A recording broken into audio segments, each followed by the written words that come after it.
What is the difference between a group of AI agents and a company? The answer is nothing. If your company has everyone doing their own thing, no one managing budget, no one setting priorities, that is chaos, not a team. An agentic swarm is exactly the same.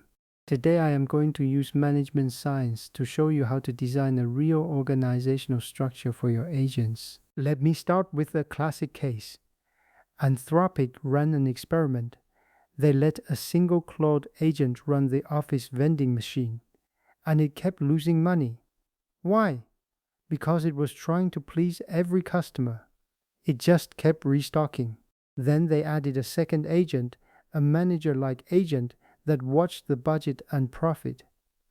The team started making money immediately. The lesson: a single agent only optimizes for its one goal. You need an organization to balance competing objectives. Ning Xiangdong's Tsinghua management course says there are 3 reasons to form a team. First, task-based. One person cannot do it alone. Second, symbolic. You need team identity. Third, incentive-based. Individual goals misalign with org goals, so you need shared accountability. Look at your agentic swarm. Why do you need multiple agents? If it is because the task is too complex, you need task-based design. If it is to keep agents aligned, you need incentive design. Diagnose first, then design. Here is the core framework: the 3-wheel model. A company must spin 3 wheels simultaneously: strategy, operations, and finance. An agentic swarm is the same. You need a strategy agent that defines direction and allocates resources, an operations agent that executes tasks and coordinates tools, a finance agent that monitors token consumption and API costs. Most agentic swarms fail because they only build the operations wheel with no strategy or finance counterbalance. Contingency leadership says no single structure fits all. You choose based on the task. If the work is sequential, A must finish before B. Use a single agent. Parallel agents will just create chaos. If the work can run in parallel, like writing 10 tests at once, use a flat swarm. Each agent works independently. If the task is highly complex, requiring planning, execution, and verification, use a hierarchy. A lead agent delegates, checks, and decides. Google's co-scientist uses 6 agents in exactly this kind of tiered structure. Picking the right structure matters more than making agents smarter. Simon's 4 levers of control is one of my favorite frameworks, and it fits agentic swarms perfectly. Belief systems. This is your system prompt. It tells agents what is right.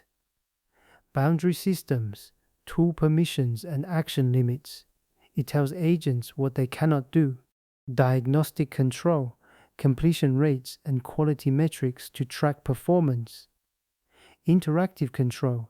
Human check-ins to resolve uncertainty. You need all 4 levers working together. Rely only on system prompts and agents drift. Rely only on permissions and they become rigid. The 4th concept is the 4 communities of organizational commitment. Benefit community. An agent works only for token rewards. Emotional community.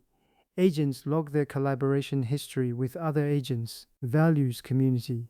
All agents share a core value system embedded in their prompts. Destiny community. An agent's success is tied to the final outcome. Most agentic swarms today are stuck at the benefit level.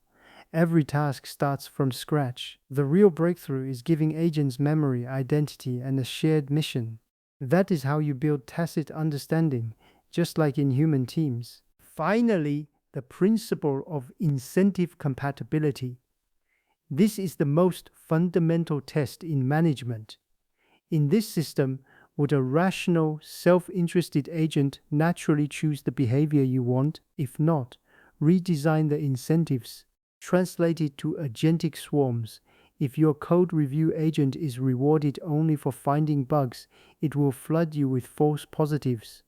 You need to design its reward to balance bug detection with accuracy. Get the incentives wrong, and no prompt will save you. Here are 5 design principles to take home. 1. Diagnose before you design. Use the three-wheel model to check if your swarm has strategy and finance counterbalance. 2. Match structure to task. Sequential tasks need single agents, parallel tasks need flat swarms, complex tasks need hierarchy. 3. Run all 4 levels of control simultaneously: beliefs, boundaries, diagnostics, interactive. 4. Build community beyond incentives. Give agents memory and shared mission. 5. Test for incentive compatibility. Would a rational agent naturally do the right thing? Management science does not stop working just because your employees are AI. In fact, as your agents multiply, management becomes more important than engineering. I am Dennis. See you next time.